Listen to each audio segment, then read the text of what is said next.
from the National News Studio, Sri Lanka.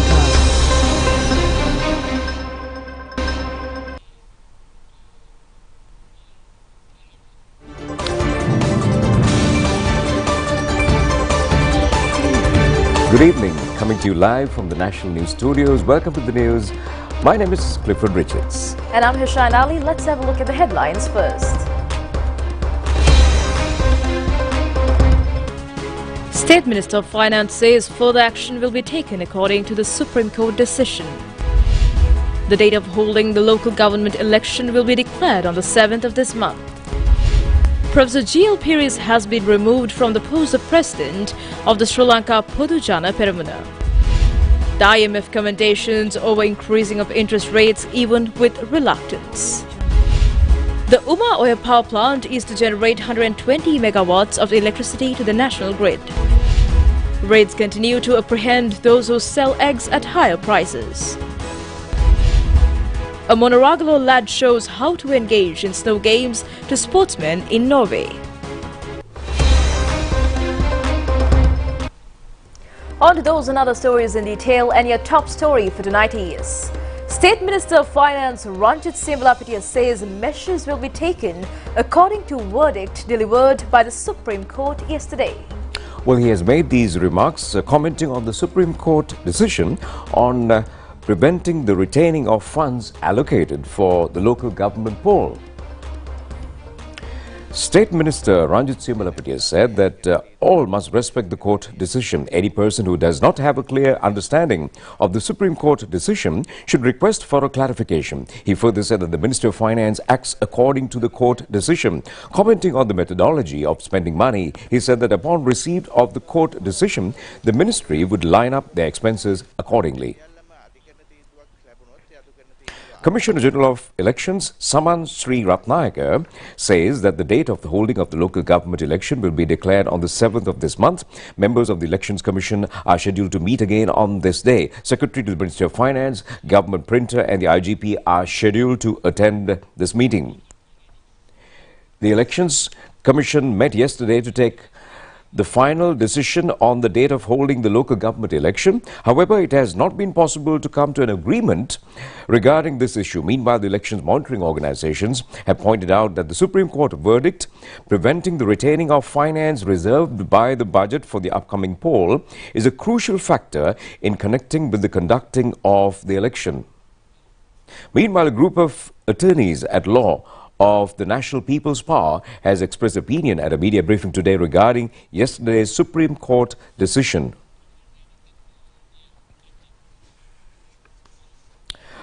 Well, the Executive Council of the Sri Lanka Podujana Peramuna has decided to expel President of the SLPP, Professor G.L. Pires, from the position. General Secretary of the party, Attorney-at-Law Sagar Karawasam says that the decision to remove the president of the party was a unanimous decision. Sagar Karawasam further says that although Professor G.L. Pires has been informed in writing over participating in the Executive Council meeting, he has failed to attend. The Secretary General also says they are considering suitable nominations for the new president of the party. The SLPP has focused attention to appoint an acknowledged person in the civil society as its new president. He adds that the Executive Council will meet in the coming week to take a final decision on the issue. It has also been pointed out that the main reason attributed to expelling G.L. Pires from the post of party president was his engagement in another political stream, in contrary to the party decisions. The International Monetary Fund, IMF, today praised the Central Bank of Sri Lanka's decision to raise the policy rate and said it shows its commitment to reduce inflation more quickly and also firmly towards a single-digit target. CBSL's decision to raise the policy rate is appropriate and in line with its objectives set under the inflation targeting the framework. Peter Brewer, the senior mission chief for Sri Lanka, and also Masahiro Nozaki, the mission chief for Sri Lanka, said in a statement. The CBSL yesterday praised raised the policy interest rates by 100 basis points, though many predicted the monetary authority to maintain the status quo or signal a dovish tilt by cutting rates.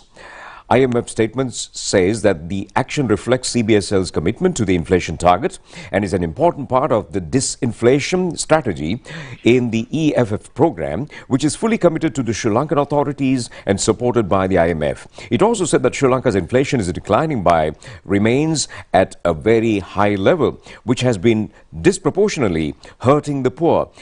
Upside inflation risks could reverse the trend to lead to persistently high inflation, which is extremely costly to the economy. Therefore, CBSL's decision to raise the policy rate shows its commitment to reduce inflation more quickly and firmly towards a single-digit target.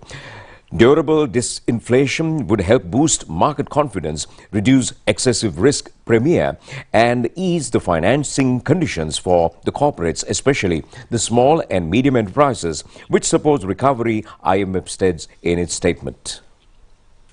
Meanwhile, Minister Roshan Ranasinghe says it is hoped to add to the national grid the power generation capacity of 120 megawatts of electricity of the Uma Oya Hydro Power Station by the June of this year. The minister has made these observations while participating in an observation tour at the Uma Oya multi-purpose project yesterday. 97% of construction work of the Uma Oya multi-purpose electricity project has already been completed. Other persons who have participated in the tour included State Minister Shashendra Rajpaksha, Parliamentarian Major Sudarshana Denipitiya and officials of the Ceylon Electricity Board and the Mahaweli Authority. The Consumer Affairs Authority says raids are being conducted continuously to apprehend traders who sell eggs at a price exceeding the control price. Several egg selling centers were raided yesterday. Meanwhile, the poultry businessmen say that the general traders have moved away from selling eggs due to the existing controlled price.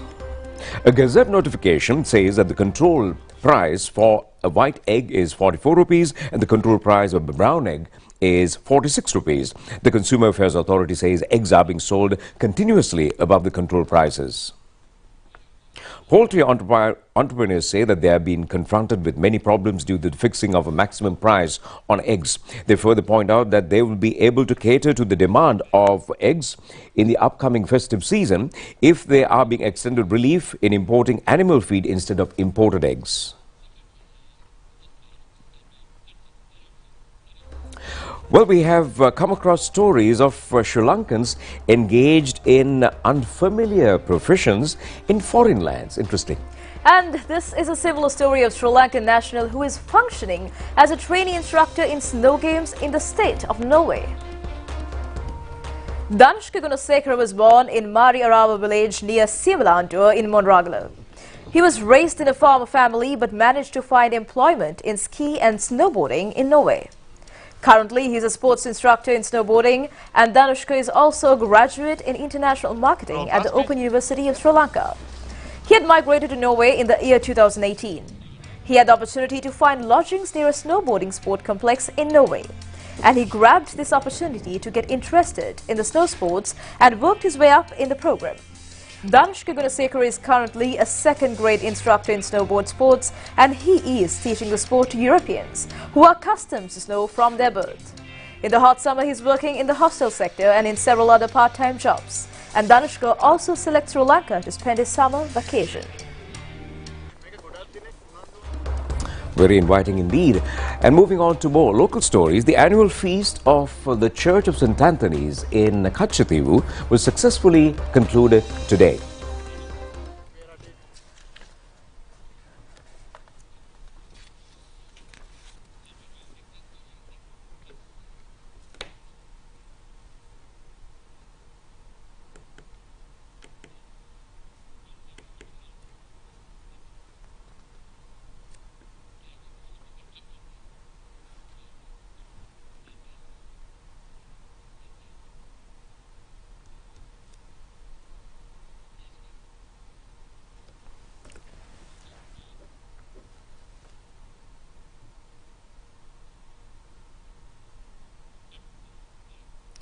The Association of Persons Paying Leasing and Loan Installments complained the existence of a vehicle leasing mafia. Representatives of the association have expressed their opinion at a media briefing in Colombo today. President of the Association of Persons Paying Leasing and Loan Installments, Asankaruan Potpetia, said that non-banking financial institutions are pursuing their hunt to exploit the innocent public.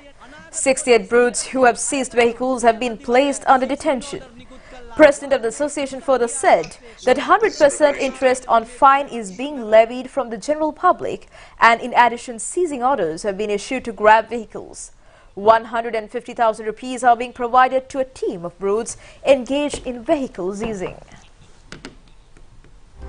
Well, the police request motorists travelling between Vellampitia and Kolonnavar to use alternate routes with effect from 9 a.m. today until 12 noon tomorrow, as the road from Vellampitia junction to the Kolonnavar junction will be kept closed for motor traffic during that period.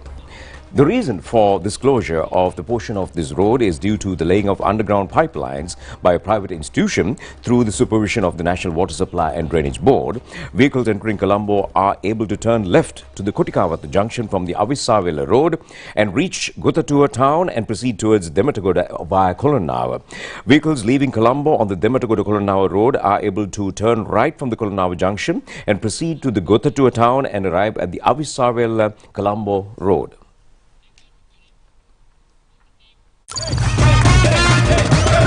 Prima Kotumi Fantamai.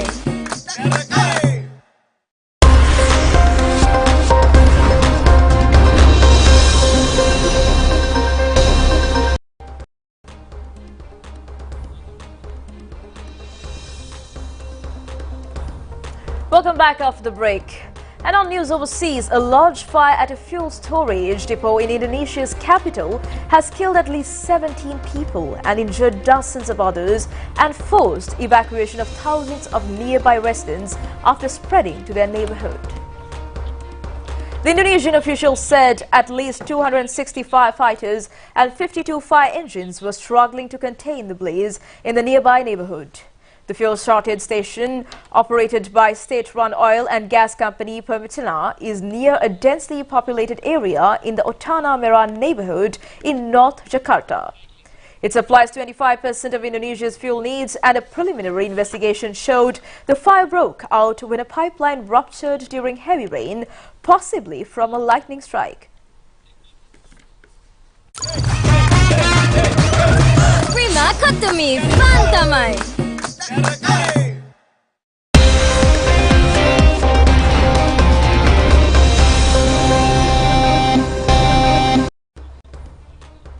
Welcome back to the news, and we are moving on to the sports news. Army competitor Chandana Dayananda has been successful in securing the first place in the Air Force Island-wide cycle tour.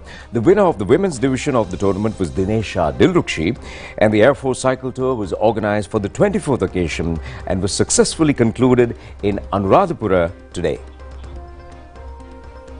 The initial stage of the Air Force cycle tour from Colombo to Kandy covered a distance of 166 kilometers.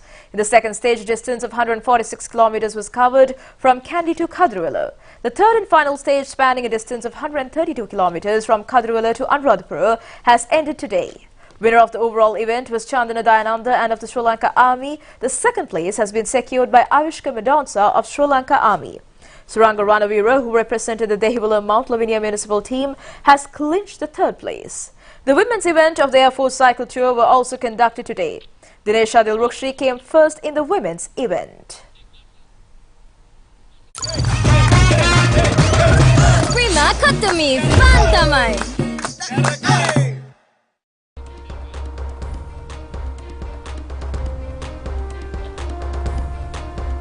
Well, that was a long ride indeed. And on that note, we end the news. Do enjoy those programs together with Hesha. This is Clifford wishing you a good night.